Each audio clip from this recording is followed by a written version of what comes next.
Once again tunaifungua dunia, tunakutana na Mshua hapa, na siku leo alikuwa amejipanga kumfanyia binti yake surprise, yani kuweza kumpatia zawadi nzuri ya maua. Kwa nini? Binti yake ambaye anampenda kinoma noma, na huyu bidada anakwenda kwa jina la Daniela. Oh, welcome my dear. Oh dadi, kiukweli nilikumisi sana dadi, ni zawadi yako bana.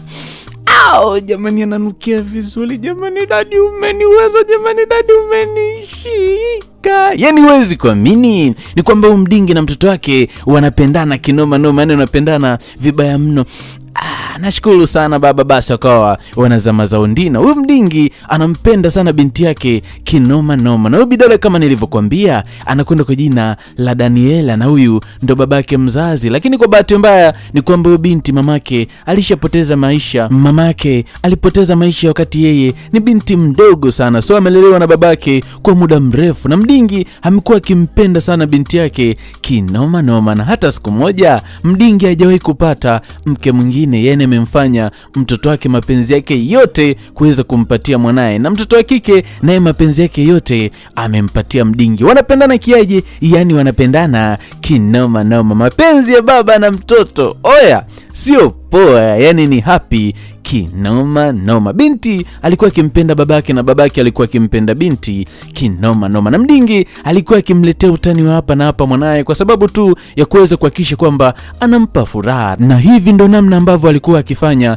tangu binti akiwa mtoto mdogo. Amekuwa akifanya hivi limradi kuhakikisha kwamba anampatia furaha binti yake, limradi hata siku moja asije kumisi mamake mzazi. Basi mdingi kuna kishuka alivaa, alafu akawa anamwamsha mtoto wa kike hapa.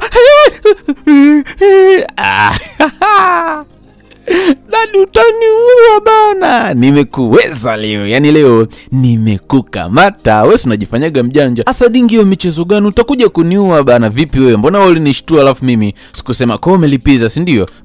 Nimelipiza. Sawa, okay, zamu yako itafika. Wewe unalala tena wakati siku ya leo una kikao na mtu. Oh jamani, sijachelewa kweli. Basi kabidada chap ikabidi kaanza kujiandaa. Bila mimi ungechelewa leo wewe.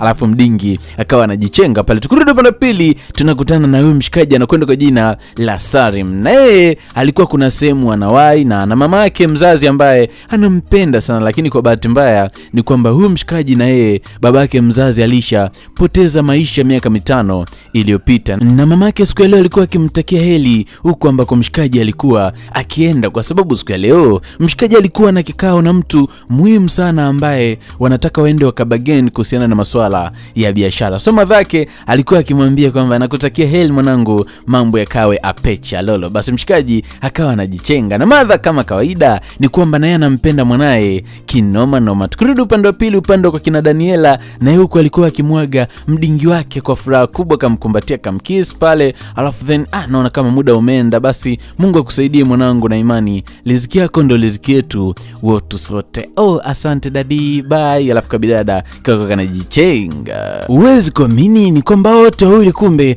walikuwa wanakutana sehemu moja, yani kumbe wote wawili ndo walikuwa wakikutana na walikuwa wakibagen biashara hapa, kwa sababu mshikaji alikuwa akihitaji kuweza kuwekeza kwenye kampuni ya kina bidada, na bidada ndo amekuja kuzungumza na mshikaji ili mradi waweze kuelewana kwamba watapeana asilimia ngapi na asilimia ngapi mshikaji atawekeza ili mradi kampuni ya bidada iweze kufanya vizuri. Kama unavyoelewa tena masuala ya uwekezaji. Masuala ya uwekezaji kama mtu ambaye huelewi ni kwamba kama mtu unafanya biashara ya nguo, mtu anaweza akaja akaongeza mtaji, na baada ya kuweza kukuongezea mtaji manake unakuwa unamlipa asilimia kadhaa ya kipato ambacho unakuwa unakipata, na hawekezi kwa mara moja, no, anakuwa anawekeza kwa mara zote, ila mnachokifanya mnakuwa mnagawana asilimia. Yani wewe unafanya biashara, yeye kazi yake anaweka hela. Ndio kitu ambacho kilikuwa kikifanyika hapa. Yani mshikaji alikuwa amekuja kuwekeza kwenye kampuni ya kina bidada kwa sababu hii kampuni ilikuwa ikifanya vizuri sana. So mshikaji alikuja kuwekeza, so alikuwa kibagen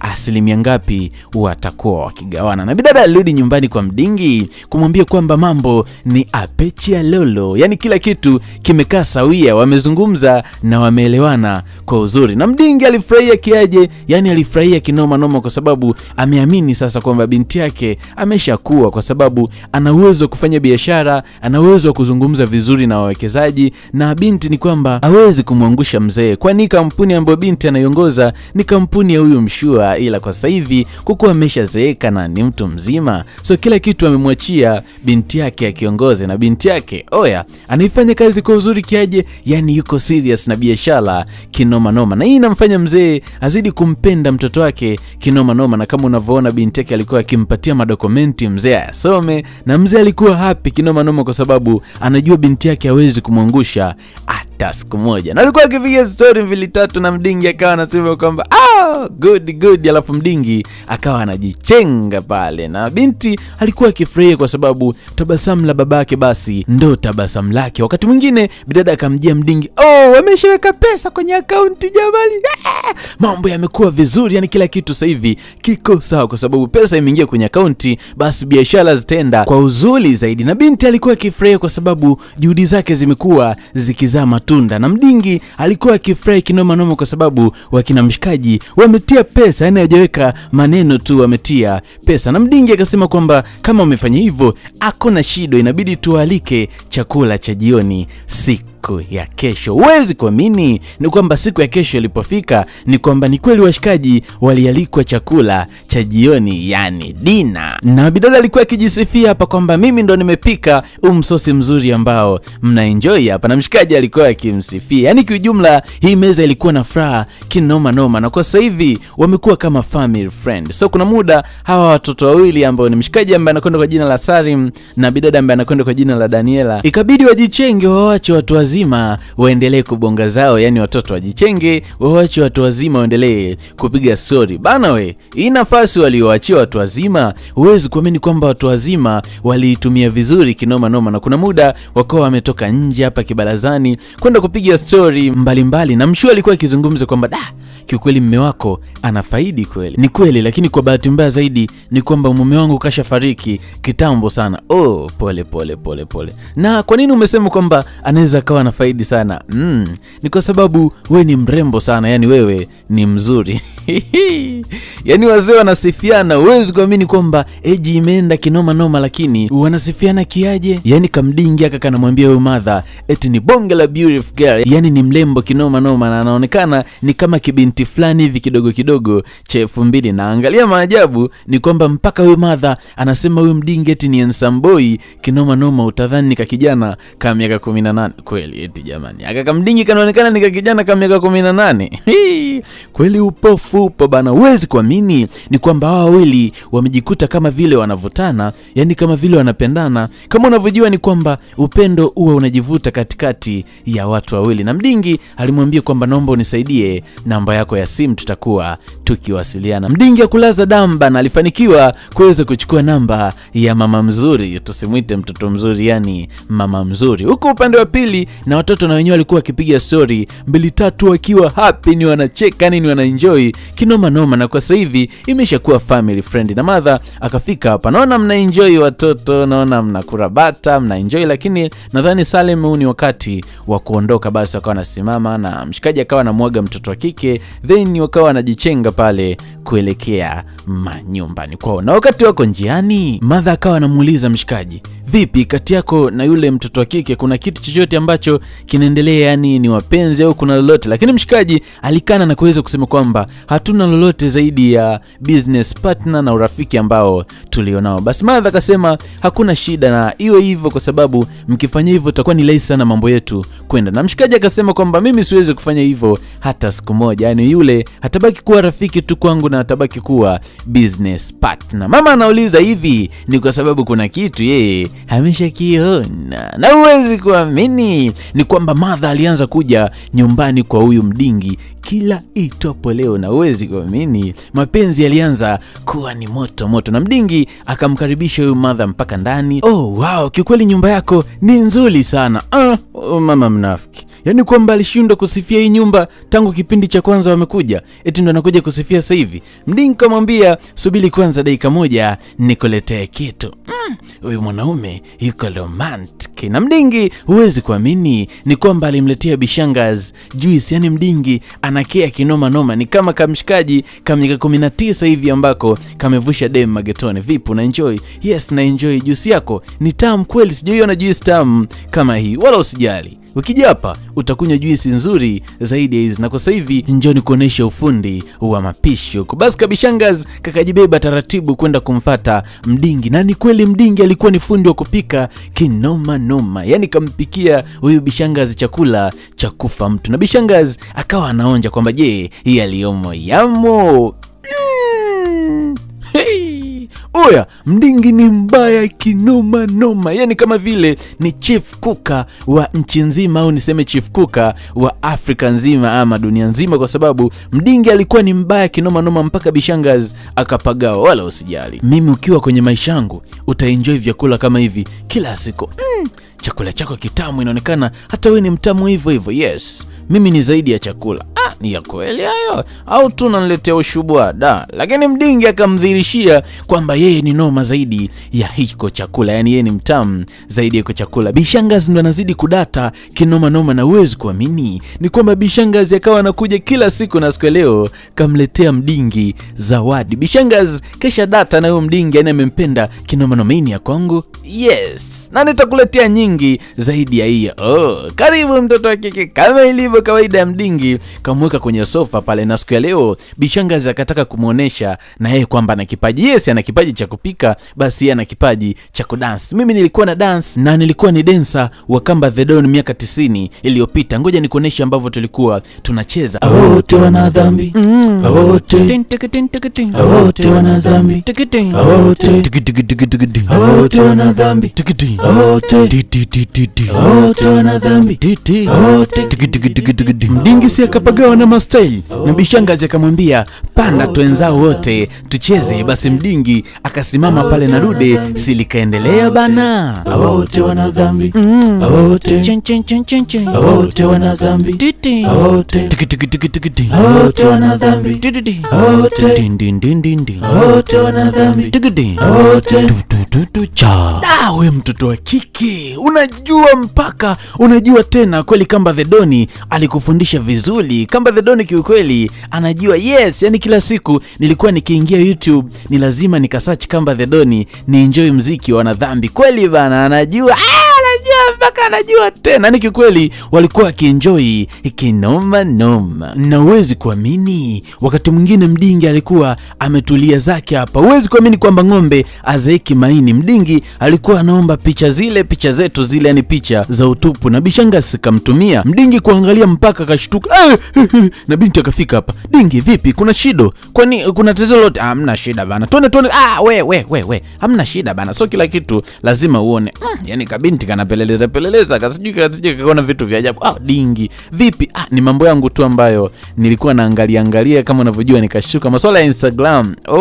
Basi hakuna shida, take care dadi. Alafu kakamkumbatia, alafu then kakao kanajichenga pale, na Dingi akamwambia wewe niache kidogo, nina mambo yangu ya kufanya. Hapa ndo nakuja kuamini kwamba ng'ombe azeki maini. Yani huyu Mdingi licha ya umri kwenda hivi bado alikuwa akiomba picha za utupu kwa yule Madheli, na Madheli anatuma. Na uwezi kuamini ni kwamba muda wote ni wanabonga tu kwenye simu, masaa 24 wanabonga mpaka masaa 7 mpaka masaa 9. Bishangazi amerudi utotoni, yani anajiona amerudi kwenye miaka 13 hivi 14, anapenzika kiaje, na Mdingi anajiona kama vile na miaka 17 na yuko na mtoto wa kike. Yani uwezi kuamini, yani kama vile hawana watoto, yani kama vile ndio watoto wadogo. Wakati mwingine tunamwona Bishangazi alikuwa akijilemba kuelekea kwenye date, na mwanae akatimba kabaki anashangaa. Mama, unajilemba kote huko, unaenda wapi? Nenda tu kwenye vikao vyangu, unajua vikao vya kina mama. Vikao vya kina mama upendeze hivi. Yes, vikao vya kina mama.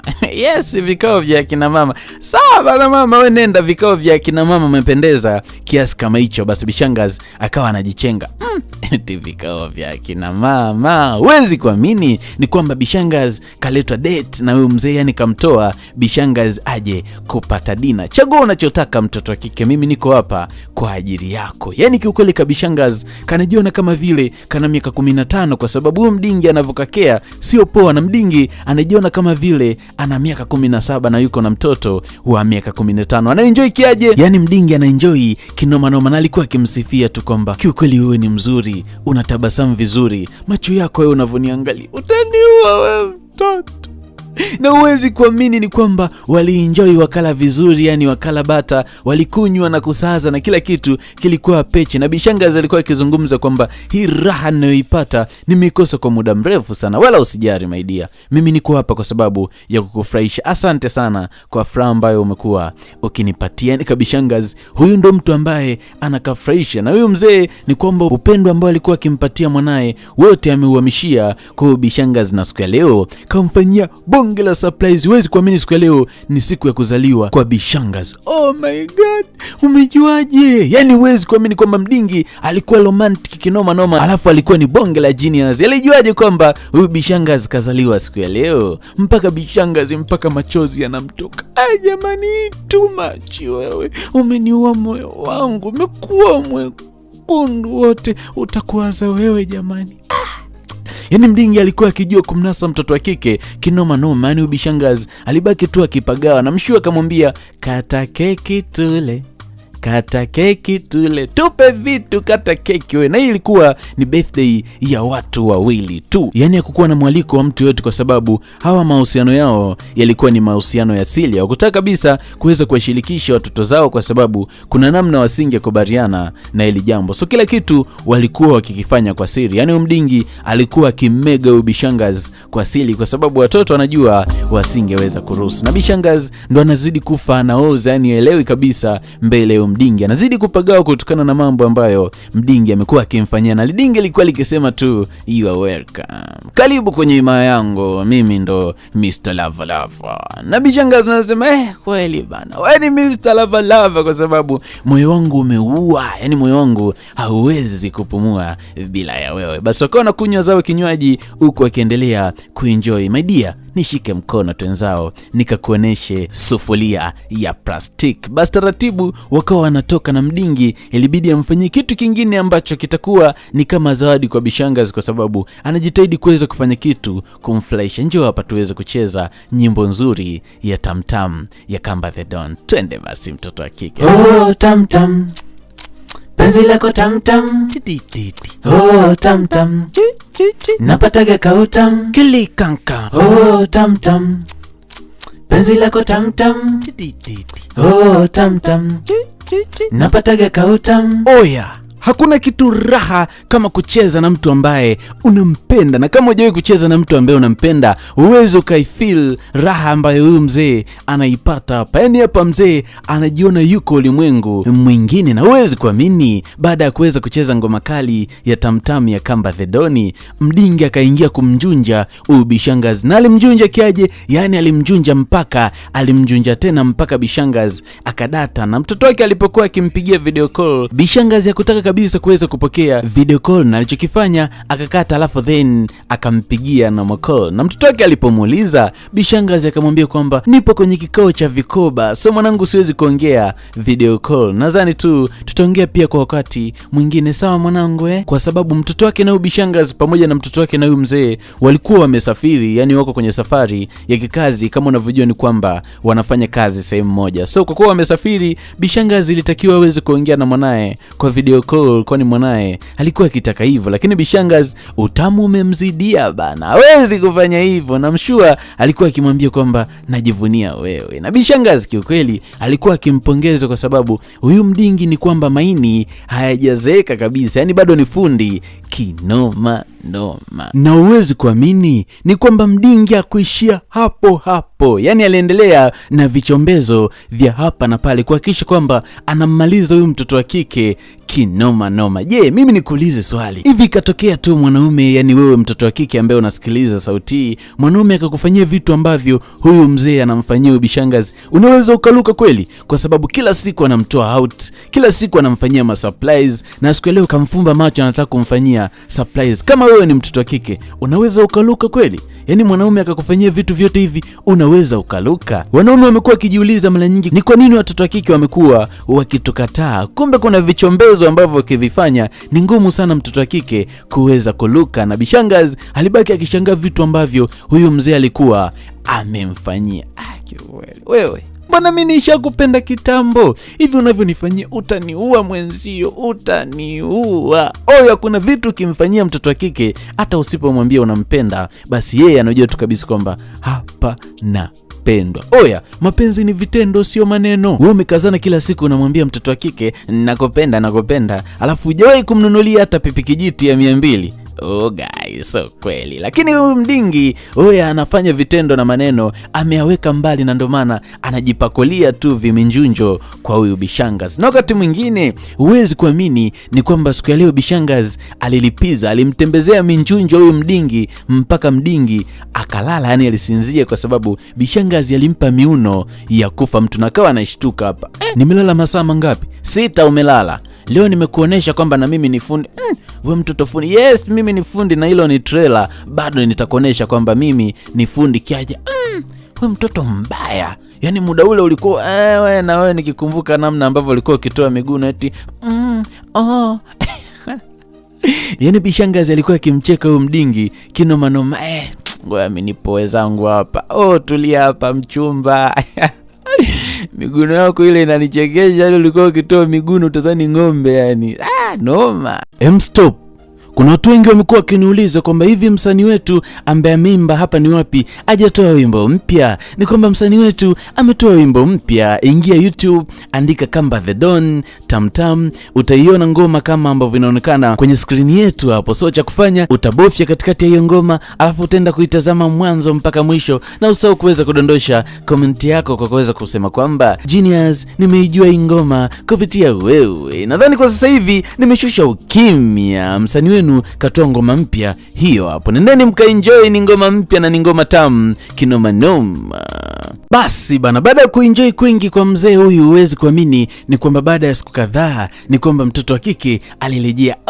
My dear, kiukweli nilikumiss hata mimi dadi, kiukweli nilikumiss sana, nilikukosa kwa muda mrefu dadi wangu, yani kiukweli kiukweli nilikumisi, hata mimi pia nilikumisi, ila tuachane nayo dadi. Kiukweli kila kitu kiko apecha lolo na biashara ziko poa. Lil, unanitania au unataka kuniambia tumepata faida kama ambavyo tulikuwa tumepangilia? Yes dadi, kwamba uniamini mwanao namna nilivyokuwa ni fundi. Na mdingi alikuwa kifree kwa sababu mtoto wake amwangushi hata kidogo, anamuonesha namna alivyokuwa ni professional zaidi yake. Yani ni hivi, ni kwamba nyoka ni lazima azae nyoka na mbuzi ni lazima azae mbuzi. Yani mtoto wa Simba ni Simba. Basi kibdada kalikuwa happy kinoma noma, na mdingi alikasaidia begi kuweza kuzama nalo mpaka Ndina. Furaha ilikuwa ni kubwa sana kwa bidada kwa sababu amerudi kwenye kasri la upande wa pili, na mshikaji naye alikuwa amerudi maskani, na ilikuwa ni happy kinoma noma kwa sababu ni kwa mara nyingine tena yuko karibu na mama yake. Kama unavyoelewa ni kwamba mshikaji anampenda sana mama yake na mama yake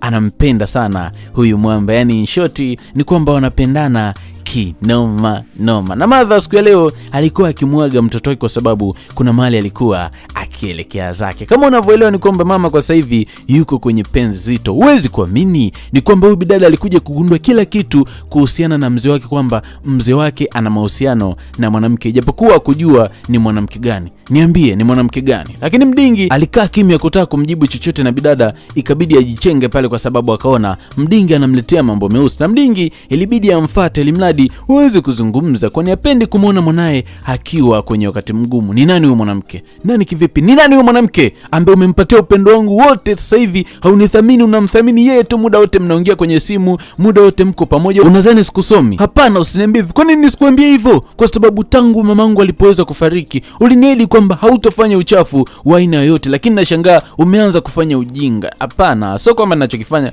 ni ujinga. Ni ujinga dadi. Ni mwanamke gani ambaye unatembea naye? Hapana mwanangu. Hapana vipi dadi, wakati ni ukweli. Kila kitu kiko wazi kwa sababu mimi nakujua sana babangu. Ukiwa na mwanamke lazima tu nitajua, na nimejua kabisa kwamba wewe una mwanamke ambaye unafanya naye uchafu. Si uje umtambulishe tu kama ni mwanamke mzuri alafu kabidada kakajichenga. Yani bidada anachokitaka ni kwamba kama wewe ni mwanamke mwema basi aje amtambulishe kwake, ila kama atakuwa na donoa inamaanisha kwamba babake ameanza uhuni. Na bidada alikuja kumwambia mshikaji kila kitu ambacho kinaendelea nyumbani, kwamba mdingi wake amepata mwanamke, japokuwa hajajua huyo mwanamke ni nani, kwani huyo mwanamke ameuzurumu upendo wake wote ambao mdingi amekuwa akimpenda yeye na anampatia huyo mwanamke. Na mshikaji alikuwa akimuondoa shaka bidada, lakini bidada alikuwa amemind kwa sababu hili swala hajapenda hata kidogo. Mimi sijapenda bana, kwa sababu aliniahidi kwamba hatofanya chochote kibaya tangu madhangu alipoweza kufariki. Na ni kweli hajawahi kufanya kitu chochote kibaya. Sasa hivi ameona nini ambacho amekiona mpaka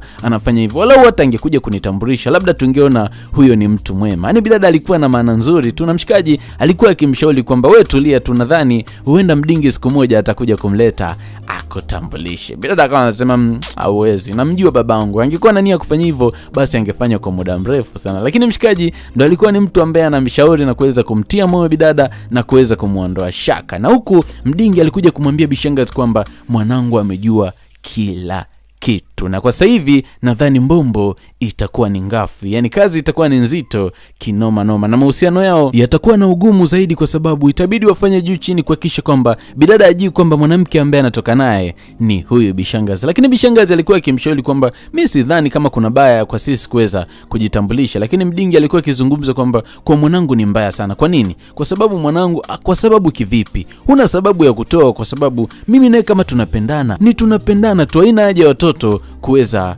kututenganisha. Kama kawaida yao wapenzi yao wawili ambao umri wao umeenda, kama kawaida yao siku ya leo walitoka dina kuweza kuenjoy, na Bishangazi alikuwa akimwambia kwamba ni wakati wa sisi kuweza kujitambulisha mbele ya watoto wetu. Na Mdingi akasema yes, hilo jambo inabidi tulifanye, haijalishi watatuchukulia kwa aina gani na kwa namna gani, ila ni lazima ili jambo tuweze kulifanya. Na huwezi kuamini ni kwamba wao wakati wanapiga swali zao, wao wakati wanaenjoy, wao wakati wanapenzika, wao wakati wanapeana maneno matamu ya mapenzi na kuweza kushauriana, huwezi kuamini ni kwamba bidada ambaye anakonda kwa jina la Daniela alitimba hapa. Dadi, nini ambacho unakifanya babangu, unaniaibisha? Yani bidada alibaki anashangaa kinoma noma. Alafu kitu ambacho kimemshangaza zaidi ni kwamba huyu madheli ambaye yuko nayo hapa ni mamake na rafiki yake. Hapo ndo ambapo bidada alipagawa, yani alipagawa kinoma noma kutaka na la kulewa. Yule si mama wa rafiki yangu, yule ni mama wa rafiki yangu, tena rafiki yangu wa karibu sana, tena sana. Kwa nini umefanya hivi dadi? Nini unafanya hivi? Amna, naomba nisamee mwanangu. Nikusamee nini? Kipi ambacho nikusamee hapo? Wewe ni mtu mzima, unajua nini ambacho unakifanya. Mama wa rafiki yangu kweli dadi? Ulikosa mtu yeyote wa kwenda?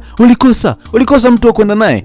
Dadi, kwa mimi kumleta hapa nilifanya makosa. Umeitumia fursa, umekuwa naye. Dadi, unaniaibisha sana babangu. Unadhani rafiki yangu atanichukuliaje? Tutakuwa marafiki tena kama mwanzo? Tutaendelea na ule urafiki wetu? Dadi, umenikosea na kuchukia sana. Alafu mtoto wa kike akajichenga. Oh jamani, Daniela mwanangu.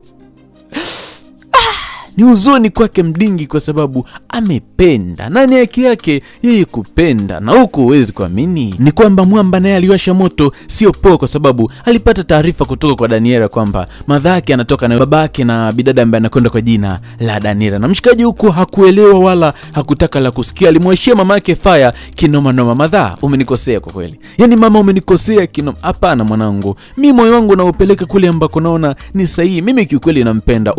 Unampenda? Wewe hukuona wanaume wengine wa kuwapenda zaidi ya yule? Yule ni mama wa rafiki yangu, hata kama, lakini nampenda. Hata kama mama, ungeangalia hata sehemu nyingine. Mama, umeishi miaka mingapi bila mwanaume sasa hivi eti uende ukatoke na baba wa rafiki yangu? Kiukweli mamangu umenifelisha na kuchukia. Alafu mshikaji akawa anajichenga pale. Ilikuwa ni huzuni kinoma noma. Huwezi kuamini ni kwamba Mdingi anampenda mtoto wake kinoma noma. Yani anapenda kumuona mwanae akiwa na furaha kila siku, anapenda kumuona mtoto wake akiwa happy. Na siku ya leo Mdingi amekuja kukata mzizi wa fitina. Yani amekuja kuachana na huyu Bishangazi, mpaka Bishangazi akawa anamshangaa. Lil, yani kweli uko tayari kuachana na mimi? Yes, niko tayari kufanya lolote kwa sababu tu nahitaji mwanangu awe happy. Siwezi kufanya lolote ambalo litakuwa kinyume na mwanangu. Kitu ambacho mwanangu hataki mimi siwezi kukifanya. Naye mahusiano mwanangu hataki. Fine. Basi madha alibidi akubaliane na huyu mzee kwa sababu ndo ametaka. Lakini umeniumiza sana moyo wangu, imeniuma sana, imeniuma mno. Lakini Mdingi alikuwa na la kufanya kwa sababu anampenda sana mtoto wake na hawezi akaikosesha furaha ya mwanae. Okay, fine, sawa, maamuzi yako sahihi. Alafu Bishangazi akawa anajichenga akiwa amejaa sumu. Unaijua sumu? Basi bana, Mdingi baada ya kuweza kumwacha yule madha akamfuata mwanae na kumwambia kila kitu kipo sawa. Yani kila kitu kipo sawia. nimeachana na yule bishangazi na sasa hivi niko alone, yani mapenzi yangu yote ni ya kwako. Nakupenda sana mwanangu, niko tayari kufanya kitu chochote kwa ajili yako. Nimekubali kabisa kuweza kuacha kile ambacho ninakipenda kwa sababu yako mwanangu ambaye nakupenda zaidi. Binti ilimgusa kinoma noma. Dadi, hii kubwa sana kwangu, nakupenda zaidi babangu, ila samani kwa kila kitu. Alafu kabidada kakamkumbatia mzee wake kwa sababu amefanya kitu kikubwa sana, na hapo ndo furaha ya binti iliporudi kwa sababu hakupenda kumuona mdingi akiwa na yule bishangazi. Basi bana, huwezi kuamini kwamba furaha ya bidada ilirudi, na siku ya leo walikuwa wakiangalia TV na babake, na bidada alikuwa happy kiaje, alikuwa happy kinoma noma, lakini huwezi kuamini ni kwamba furaha ya mdingi ilipotea kwa sababu mwanamke ambaye anampenda yuko mbali naye. Bidada kitu ambacho amekifanya, amempotezea furaha babake. Mdingi alikuwa hana raha muda wote, ni kama ni mtu ambaye amefiwa, ana huzuni muda wote. Yani mdingi alikuwa haongei, acheki wala hasemi kitu chochote, muda wote ni mtu wa kulala. Yani alikuwa ni mtu wa kulala, yani kama vile ni mtu ambaye anaumwa, yani mtu wa mawazo muda wote. Yani kiukweli mdingi alikuwa ameshapagawa, yani alikuwa amepagawa kwa sababu mtu ambaye anampenda yuko mbali naye. Unajua kuna muda bana, ukikosa amani kutokana na mtu ambaye unampenda, hiyo amani yake inakuwa haipatikani kwa kitu chochote zaidi ya mtu ambaye unampenda. Mdingi kila sehemu ambayo akikaa apakaliki, akikaa nje apakaliki, ndani apakaliki, avilaliki, aviliki, TV aviangaliki, yani hakuna kitu chochote ambacho kinapanda. Na binti alijaribu kuweza kumfuata babake na kuweza kumwambia, vipi, kuna shida? Hamna shida, mimi niko sawa. Lakini binti akawa anamwambia kwamba hauko sawa dadi, mimi nakuona kabisa hauko sawa. Lakini mdingi bado alikuwa akidai kwamba yuko sawa kabisa, na binti aendelee na mambo yake. Na binti ni mtu mzima, ni mkubwa, alitambua kabisa kwamba huyu mdingi itakuwa hayuko sawa kwa sababu yuko mbali na mtu ambaye anampenda. So bidada ilibidi ajichenge pale, na ikabidi afikirie kwamba ni nini ambacho inatakiwa akifanye ili kila kitu kiwe sahihi kwa mdingi wake. So bidada alichokifanya ni kwamba alimfuata huyo bishangazi kuja kuongea naye kuhusiana na babake, na alimwambia kwamba nina jambo nahitaji tuweze kuongea. Basi wakakaa pale ili mradi waanze kuzungumza, na bidada alimuomba msamaha bishangazi kwa sababu yeye ndio chanzo cha mahusiano kuweza kuharibika, na alimuomba kwamba aweze kurudiana na babake. Lakini huwezi kuamini ni kwamba bishangazi hilo jambo aligoma, na bidada alipomuuliza akamwambia sababu ni wewe hapa, naomba nisamee, nadhani niliwafikiria tu vibaya, ila kila kitu kipo sawa. Nilikuwa naomba urudiane na babangu kwa sababu kwa sasa hivi anajisikia vibaya, muda wote ni mtu wa kulala, ana amani, analialia.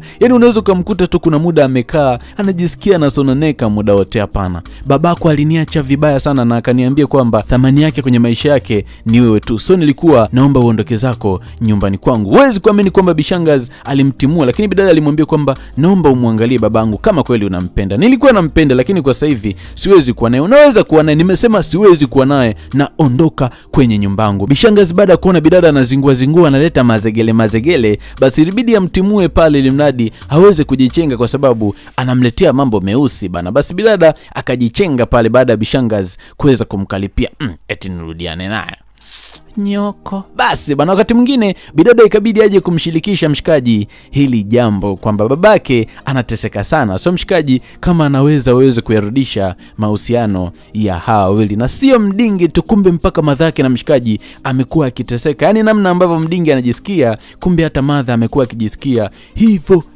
So akashauriana kwamba kama ndo hivyo basi wawaruhusu waweze kupendana, kwani kuna shida? Basi kila mtu akaona hakuna shida, so inabidi waweze kupambania mzee aweze kurudiana na bishangazi, japokuwa kutakuwa na ugumu, kwani bishangazi ameanza kutia vikwazo vya hapa na pale. Lakini mshikaji hilo liko chini ya uwezo wake kwa sababu yule ni mama yake, so anaweza katoa wazo ambalo litakuwa ni zuri kabisa, ambalo litaweza kusaidia ili jambo liwe sahihi. Na mshikaji akamwambia, emsubiri tufanye kitu kimoja, tuigize kama babako anaumwa zidiwa sana, alafu tumpigie mama simu chap atafika. Bidada kona hilo ndo wazo zuri, tukilitumia hilo basi jambo litakuwa ni apeche alolo na watakutana, na wakikutana tu kila kitu kita kuwa sawa. Basi ilibidi waweze kufanya hivyo, yani jambo ambalo linatakiwa walifanye ndo hilo. Na uwezi kuamini siku ya leo bidada ikabidi amfuate babake na kuja kuzungumza naye, na kilichomleta hapa alikuja kumuomba babake msamaha kwa kila kitu ambacho amemfanyia, kwa sababu yeye ndo chanzo cha babake kukosa amani. Dadi, nilikuwa naomba unisamehe kwa kila kitu ambacho nimekifanya, kwa sababu mimi ndo sababu ya wewe kuwa hivyo, ila kwa sasa hivi naruhusu kila kitu kuhusiana na mahusiano yako. Na Mdingi akasema kwamba nashukuru sana, asante sana mwanangu, lakini ndo hivyo, tumeshachelewa. Hapana dadi, hatujachelewa. Kuna kitu ambacho tunaweza kukifanya. Hapana, kuna kitu ambacho unaweza kukifanya, kwa sababu yule mwanamke nimemwacha vibaya sana. Haijalishi dadi, lakini upendo wa kweli unaishi. Sawa, nakuelewa mwanangu, lakini mimi ni mkubwa, naelewa nimemuumiza vibaya sana yule mwanamke, ni ngumu sana kurudi upande wangu. Lakini bado bidada alikuwa akimtia moyo Mdingi, kwa sababu anajua nini ambacho ameplani kukifanya na yule mshikaji ambaye anakwenda kwa jina la Salim. So alikuwa akimbembeleza babake pale kwamba daddy, I love you so much daddy, wewe ndo mzazi wangu pekee ambaye nimebakiwa naye kwenye maisha yangu. Palivyokucha mkuku, vipi babako mzima? Yes daddy, mzima, si yule pale. Mbona nimetumiwa ujumbe kwamba amezidiwa, anaumwa sana. Vipi? Mbona sielewi? Vipi? Mimi nimezidiwa? Nani ambaye amekutumia ule ujumbe? Mimi ndo nilituma bana. Zungumzeni miamalize. We binti. Zungumza miamalize bana. Yamalizeni. Akawa anawakonyeza, "Wayamalize bana. Mbona wanaleta mambo ya kitoto?" Basi Mdingi akamwambia Bishangazi, "Naomba tuzungumze." Na mshikaji akatimba hapa kwamba hata mimi naunga mkono ya mahusiano yaendelee. Yaani naunga mkono kabisa, endeleeni na mahusiano. Acheni utoto bana, nyinyi ni watu wazima na najua mnapendana, pendaneni bana. Yani mshikaji naye mwenyewe aliruhusu. Kwa kuwa mshikaji ameruhusu, unadhani mama atapinga? Yani mama hawezi kupinga hata siku moja, na bidada naye karuhusu. Pendaneni jamani bana, tunawacha hapa mzungumze, tuna uhakika mtayamaliza. Dadi, usiniangushe bana, mimi nakuamini.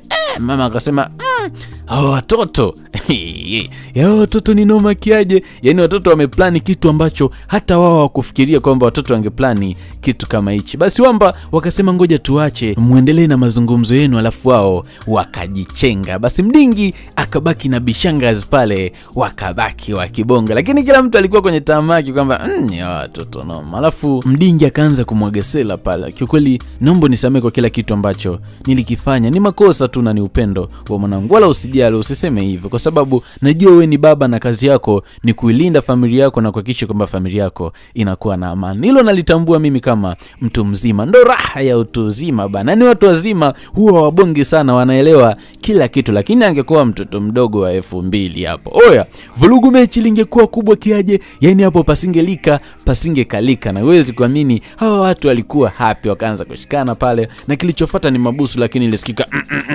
yani kumbe vitoto vidogo hivi vya 2000 vilikuwa vikisikiliza kila kitu. Kama nilivyozungumza, vitoto vya 2000 havinaga adabu. Hamna kazi kabisa, vilikuwa vikiwasikiliza wazee wao. Yani hivi vitoto noma bana. Mimi kupitia picha hii nimeweza kujifunza mambo mengi sana, na moja kati ya kitu ambacho nimeweza kujifunza ni kwamba mapenzi hayana umri. Hata mtu awe na miaka 60, 70, 80, 90 mpaka 100 haimaanishi kwamba hawezi kupenda. Na nimejifunza kwamba mapenzi yana nguvu kinoma noma. Huwezi kuwatenganisha watu wanaopendana. Drop picha comment yako, niambie unaitwa nani, unatokea wapi, na maoni yako wewe ni yapi, na umeweza kujifunza nini kupitia picha hii. Na kwa wale wa maoni, ushauri pamoja na matangazo, namba ni ile ile ambayo iko upande wa juu 0755660003, na nina group la WhatsApp kwa sababu ya link, so kinicheck kwenye hiyo namba chap nitakujoin kwenye group. Na usahau kuweza kusubscribe, maandishi yako chini ya video hii upande wa kulia mwezi kuandikwa neno subscribe, pia utabonyeza alama kengele itakayokuja mbele yako. Mimi ni yule Genius, sauti ya Simba, na hii ni Genius Swahili Movies. Asante kwa kuwa nami tangu mwanzo na sauti mweza kufikia tamati. Bye bye, asante na chao. Stop. Kuna watu wengi wamekuwa wakiniuliza kwamba hivi msanii wetu ambaye ameimba hapa ni wapi hajatoa wimbo mpya. Ni kwamba msanii wetu ametoa wimbo mpya. Ingia YouTube, andika Kamba The Don Tamtam, utaiona ngoma kama ambavyo inaonekana kwenye screen yetu hapo. So cha kufanya, utabofya katikati ya hiyo ngoma, alafu utaenda kuitazama mwanzo mpaka mwisho, na usahau kuweza kudondosha comment yako kwa kuweza kusema kwamba Genius, nimeijua hii ngoma kupitia wewe. Nadhani kwa sasa hivi nimeshusha ukimya. Msanii wenu katoa ngoma mpya, hiyo hapo, nendeni mkaenjoy. Ni ngoma mpya na ni ngoma tamu kinoma noma.